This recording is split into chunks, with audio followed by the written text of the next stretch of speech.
Hello, we will begin our fourth lecture on church history. We are learning about the history of the church.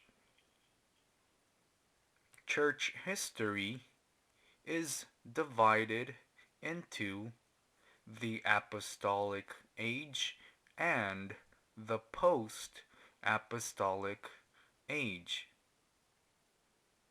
We are currently studying worship and sacraments. Today, we will learn about sacraments. Number 2. Sacraments. A. Baptism. Before people were baptized, they prayed and oftentimes fasted. Before they were baptized, the person who was being baptized answered questions, and through these questions and answers, the person learned the forgiveness of sins and was able to seek after it. The person was immersed 3 times in water during the baptism ceremony. For 1 week after the baptism, the person did not take a shower. During feasts and on Easter, they wore white clothes for 50 days. B. Infant baptism. Irenaeus and Cyprianus were in favor of infant baptism. However, Tertullian was against it. Generally speaking, the Western Church practiced infant baptism. C. Easter. The Eastern Church and Western Church remembered Easter differently, and Western Church separated at around the year 1000, but they were different even before this separation happened. The Eastern Church remembered Easter on the Jewish Passover, which is the 14th day of Nisan. In other words, the Eastern Church remembered Easter on the 14th day of Nisan, regardless of the day of the week. However, the Western Church remembered Easter on Sunday. They remembered it after the first full moon after the vernal equinox. To come to an agreement on the difference between the Eastern and Western Church, Polycarp went to Rome in year 158 to reach a compromise, but the bishop of Ephesus was against it. However, during the Council of Nicaea in 325, they agreed to remember Easter on the day the Western Church remembered it. D. Lent. During the week before Easter, people watched their behavior. They fasted for 40 hours. They remembered Lent for 40 days. E. Ascension Day and the Day of Pentecost. Ascension Day is the day Jesus ascended to heaven 40 days after his resurrection.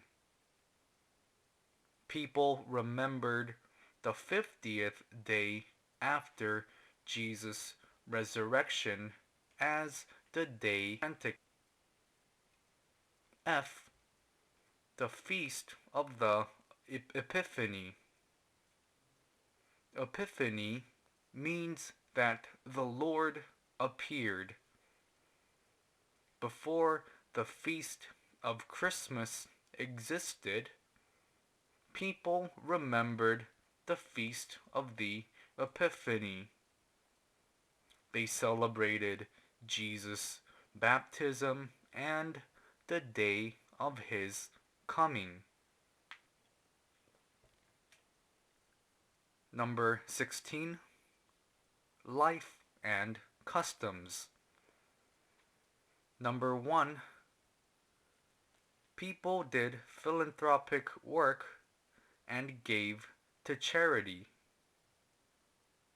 As persecution became more severe, believers became more united. They gave aid to Syria, Arabia, and Cappadocia.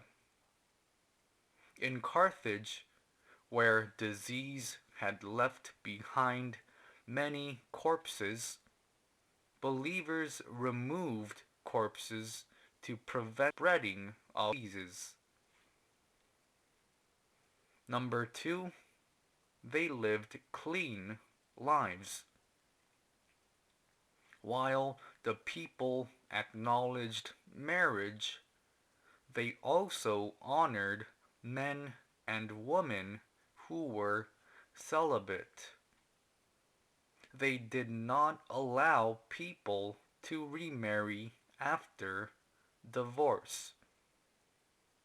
People who remarried were excommunicated. Church officers who were ordained were advised to not marry. They also lived in seclusion and fasted. Martyrs were especially revered. Number 3, funerals. People were not cremated. They also did not grieve excessively. The people put on the same mourning that normal people put on. Up until now, the post-apostolic age. We will now learn about the age of the councils of Nicaea. Chapter 3. The age of the councils of Nicaea. 1. Introduction. 1. The time period of this age. This age is from the ascension of Emperor Constantine to the throne in 313 to the ascension of Gregory the Great to the throne in 590.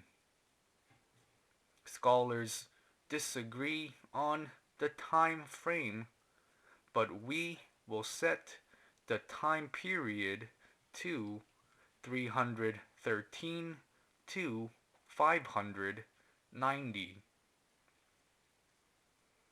Number 2, doctrinal disputes. In the midst of persecution, Christians solely on faith. However, as persecution came to an end, doctrinal problems began to emerge. Many theologians appeared as well. Representative theologians include Athanasius and Augustine. 3. World councils. In order to solve doctrinal problems, they called for several synods where they decided on fundamental doctrines. A prominent church political figure of the time is Ambrose. Chrysostom is a famous preacher. Gregory of Nazianzus is another famous preacher. Number 4, an increase in ecclesiastical authority.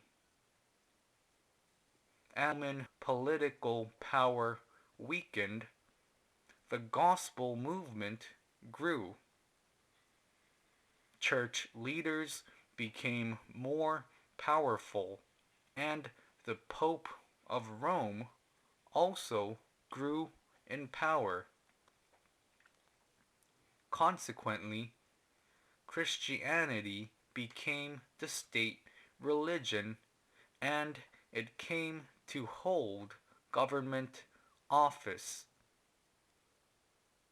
Number 5, the development of monasteries.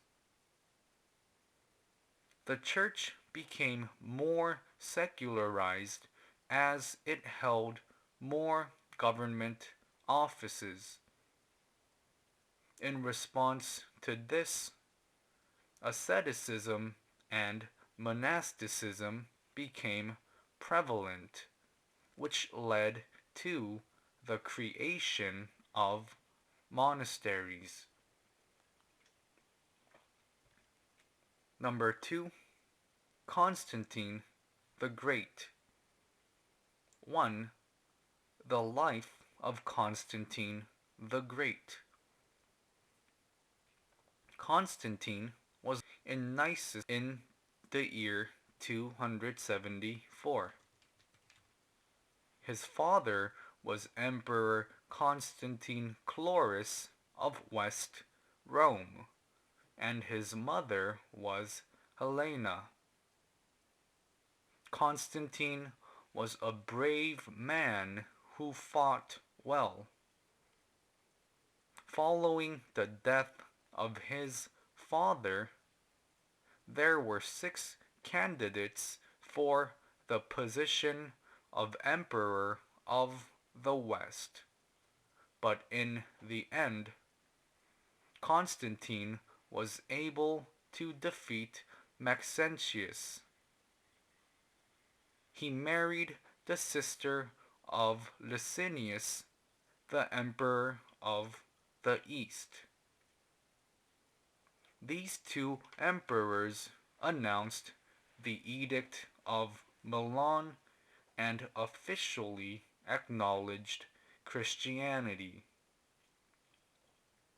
In 337, Eusebius was baptized, and he died on the day of Pentecost.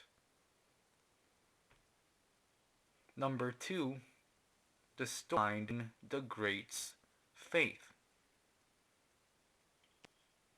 In the war with Maxentius, at a little after noon during the battle on the Milvian Bridge near Rome, Constantine saw a shining cross above the sun, and above that he saw the words, "Conquer by this."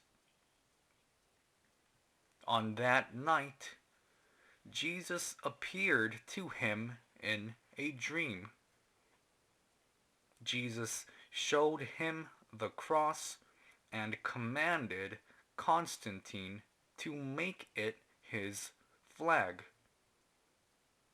He carried out the war according to what he saw in the dream, and he was victorious. Believing that he was still a sinner after putting his faith in Jesus, Constantine was not baptized until he neared his death. Number 3. The achievements of Constantine the Great. A. He protected the church. He called himself bishop of those outside and gave speeches in the palace. He brought Eusebius into the palace and treated him well. He removed heretics and promoted church unity. B. Constantine established the law. First, he revised all the customs of old. He abolished crucifixion. He also got rid of gladiatorial combat. Constantine punished those who had concubines. He also restricted divorce. Furthermore, he gave women more rights of ownership to the right to own land. During this time, criminals were given a seal with hot iron on their foreheads, marking them as criminals, but Constantine discontinued this practice. Next, the state acknowledged the law of the church. First, the state gave church officers the legal right to settle disputes between church members. The state also adopted the decisions of the church court as law. It could not mindlessly violate church law. Church officers were given the rights to demand the forgiveness of someone of their sins and to reduce the penalty for their sins. Additionally, Constantine for Christianity. First, he decreed Sunday as a day of rest. Church officers were exempt from paying taxes and serving in the military. When the church was persecuted, many of its possessions were confiscated, but Constantine returned these possessions to believers. He established a system for managing the church budget, and he authorized a system for donations. He also adopted laws prohibiting the cruel and unclean acts of other religions. C. The relocation of the capital.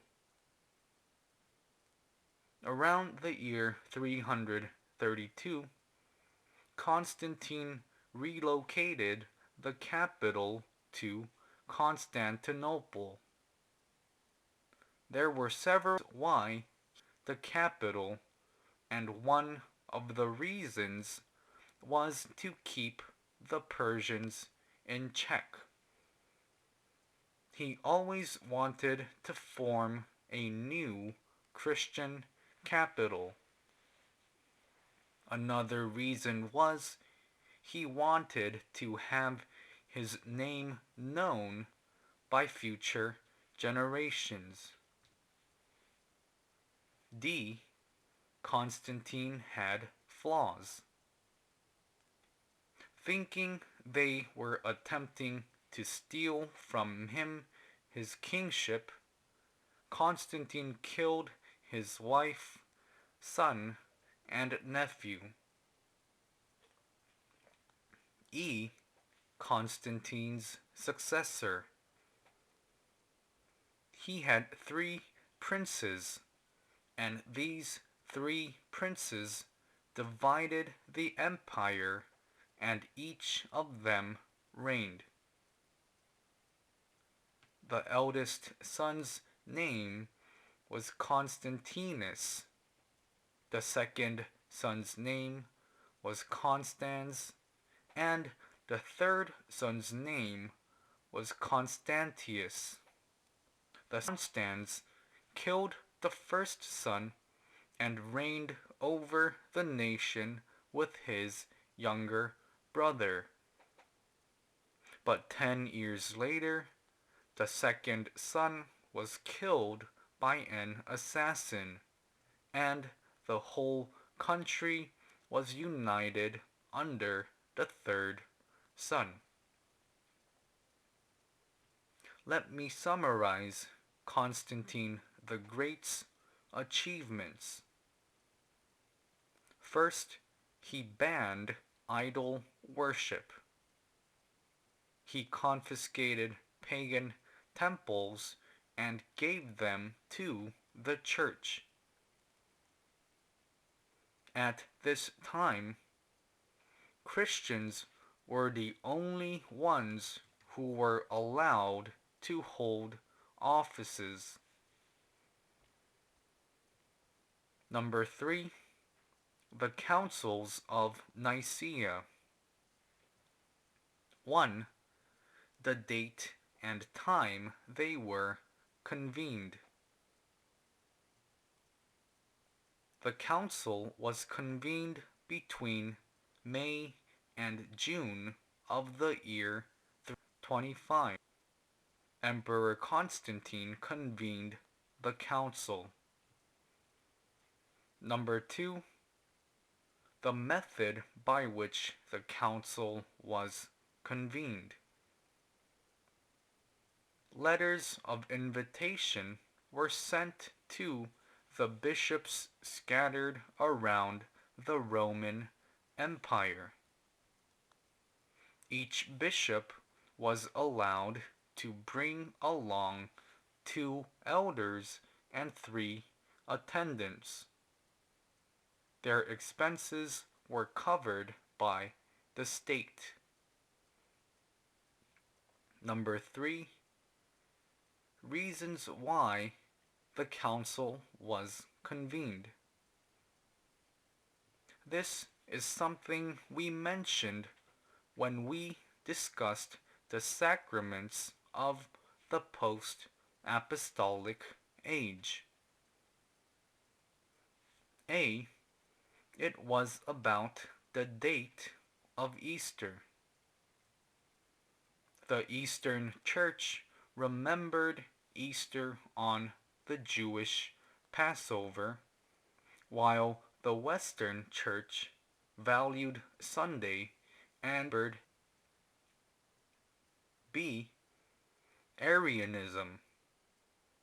Let me first tell you about Arius. Arius was from Libya. He learned from someone by the name of Lucian.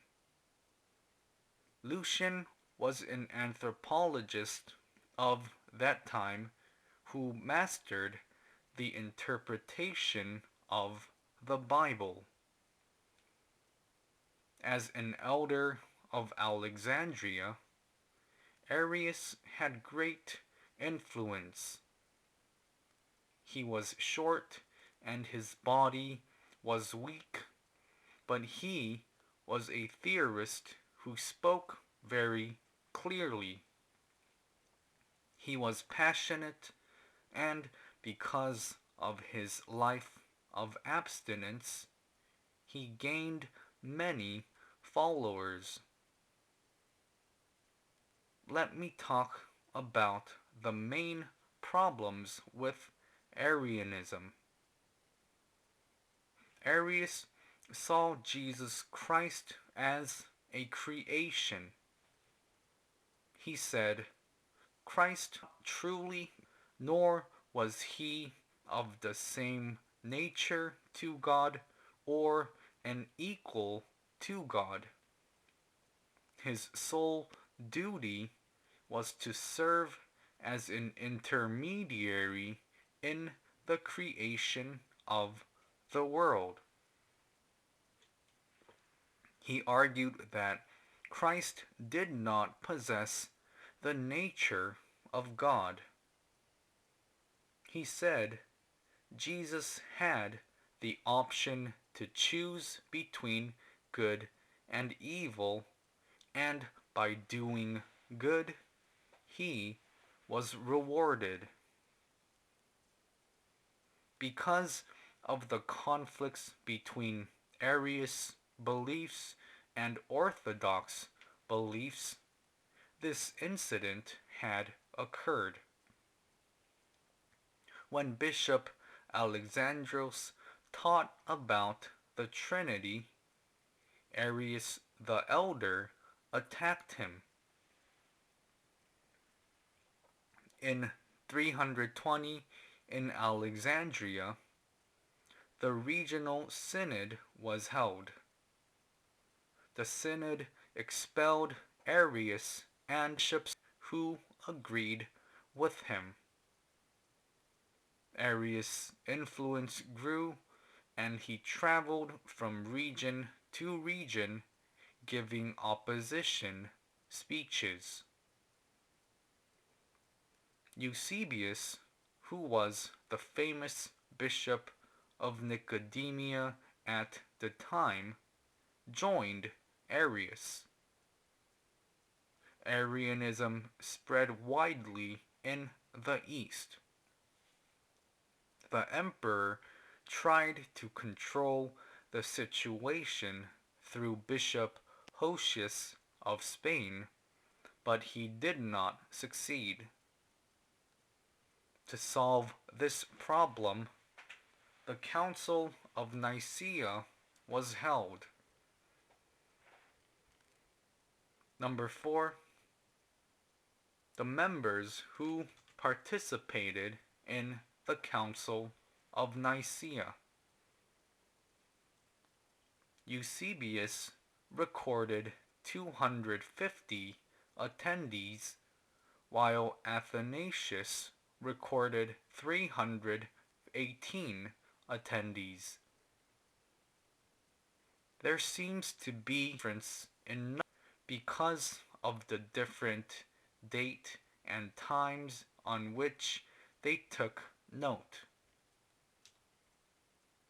When we talk about the Western Church, we are talking about the Church of Rome.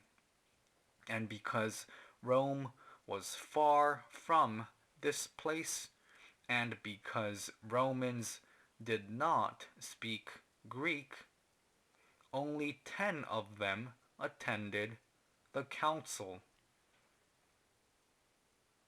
Because the people who attended this council were those who became bishops after the church's persecution, They were blind, their hands were disabled, and they had gone through struggles.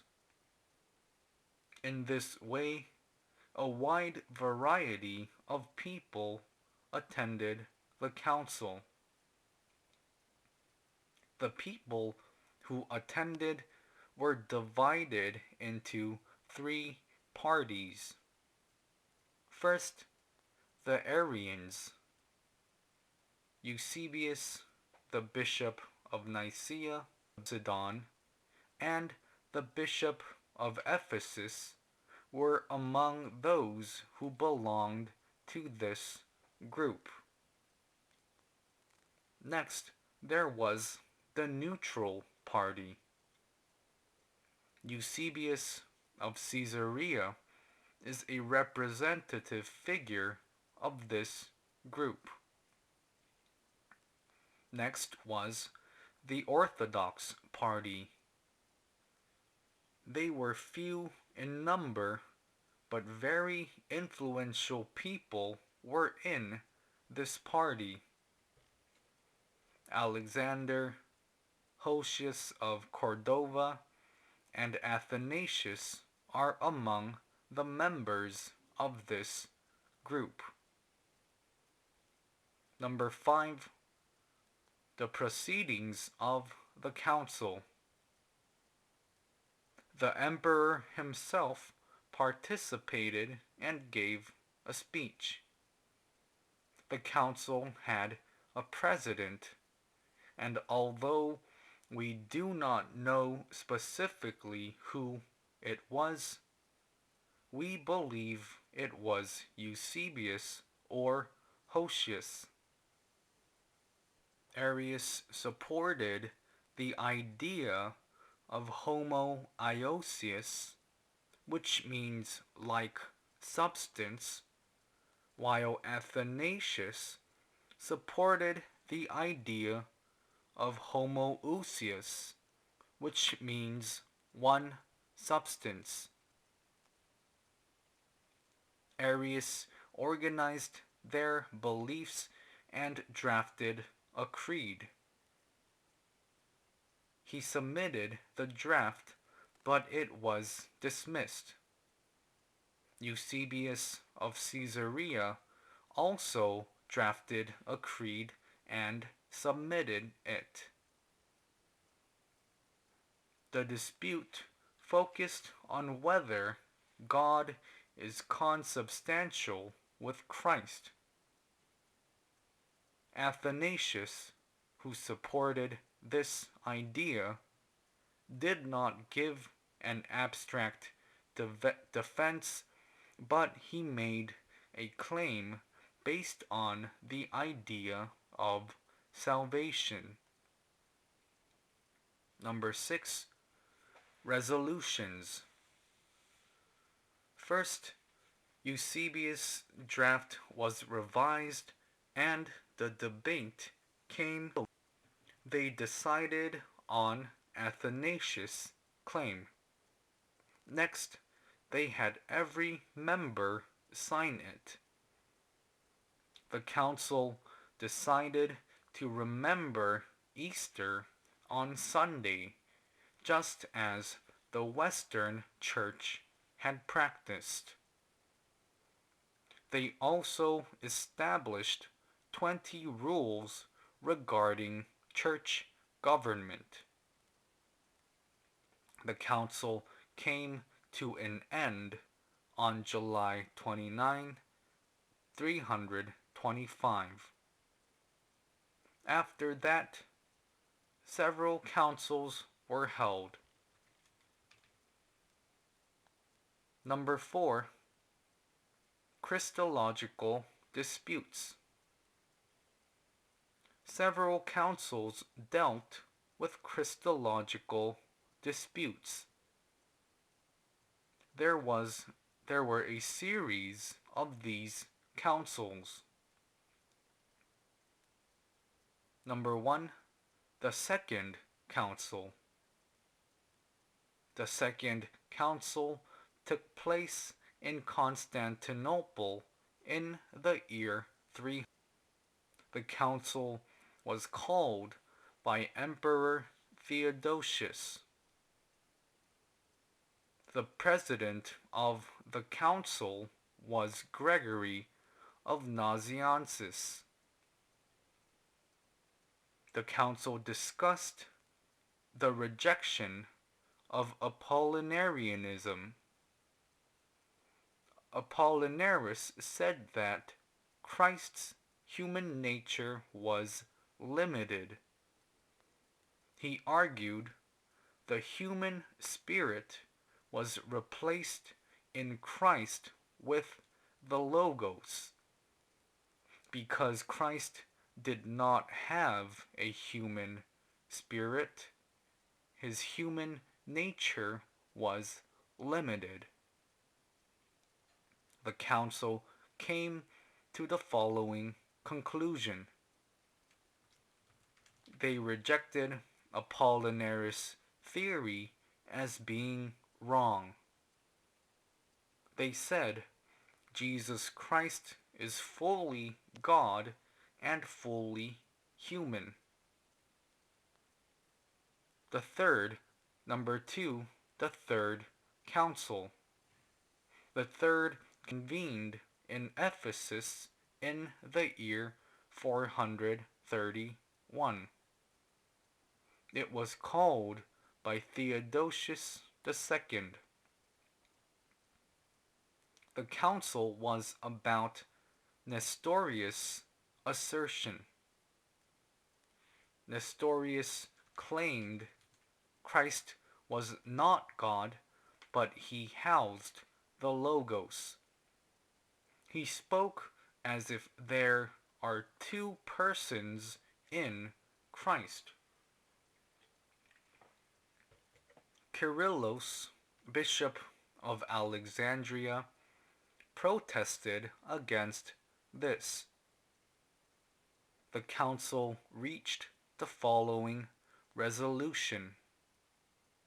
Kyrillos and his followers decided to excommunicate Nestorius before the members of the East arrived.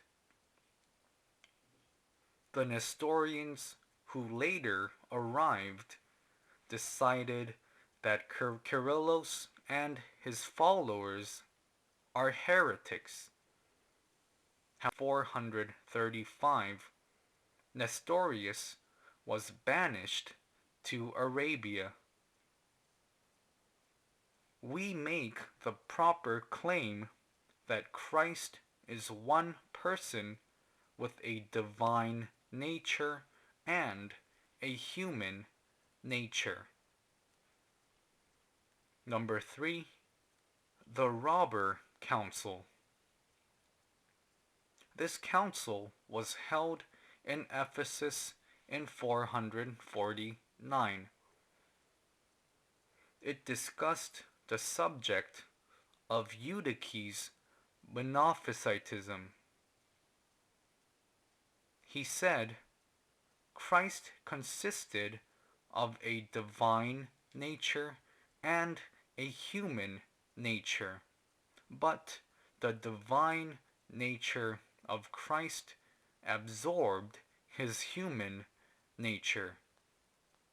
Therefore, his human nature is different than ours. Let me tell you how this council came to pass. To increase his power, the Bishop of Alexandria supported Eutyches, and afterwards he influenced Emperor Theodosius to call together this council. Dioscorus, Bishop of Alexandria, became president of the council and mobilized the military to threaten opposition groups. He chased out the leader of the Antioch party and reinstated Eutyches. because appointing Eutyches went against Orthodox doctrine. The council was later called the Robber Council and was erased from being an official council. Number 4, the Fourth Council. The council was convened in Chalcedon in the year 451. It was convened by Emperor Marcianus. Attended the council. The council produced the Chalcedonian Creed. The Council of Chalcedon reached several resolutions. Jesus Christ is perfect in divinity and perfect in humanity. Jesus Christ is truly God and truly man, composed of a rational soul and body. He is consubstantial with the Father as to his divinity, and consubstantial with us as to his humanity, like us in all things but sin. He was born as to his humanity of the Virgin Mary. This concludes the fourth lecture